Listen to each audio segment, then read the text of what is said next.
தனது நேர் எதிரியான யுக்ரேனிய அதிபர் விளாடிமிர் ஜெலன்ஸ்கியை தேடப்படுவோர் பட்டியலில் ரஷ்யா இணைத்துள்ளது.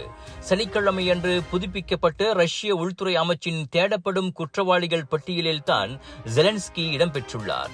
குற்றவியல் சட்டத்தின் கீழ் அந்த யுக்ரேனிய தலைவர் தேடப்படுவதாக அதில் தெரிவிக்கப்பட்டது. மேற்கொண்டு விவரம் எதுவும் அப்பக்கத்தில் இல்லை. ஜெலன்ஸ்கி திடீரென இப்போது அப்பட்டியலில் இணைக்கப்பட்டதற்கான காரணத்தை ரஷ்ய அதிகார தரப்பில் இருந்தும் உடனடியாக விளக்கவில்லை. 2022 பிப்ரவரியில் யுக்ரைன் மீது படையெடுத்த நாளில் இருந்தே ஜெலன்ஸ்கி மீது மாஸ்கோ குறிவைத்திருந்தது. ஜெலன்ஸ்கியும் தம்மை கொல்ல மேற்கொள்ளப்பட்ட சதித்திட்டங்கள் 5-6 தடவை முறியடிக்கப்பட்டதை தாம் அறிவேன் என கடந்த ஆண்டு கூறியிருந்தது குறிப்பிடத்தக்கது. பல்லாயிரக்கணக்கானோர் இடம்பெற்றுள்ள தேடப்படுவோர் பட்டியலில் சில வெளிநாட்டு அரசியல் தலைவர்கள் மற்றும் பிரபலங்களின் பெயர்களையும் ரஷ்யா இணைத்திருப்பது குறிப்பிடத்தக்கது. இதற்கு முன் பிப்ரவரியில் எஸ்தோனிய நாட்டு பிரதமர் காஜா காலாஸ் தேடப்படுவோர் பட்டியலில் சேர்க்கப்பட்டார்.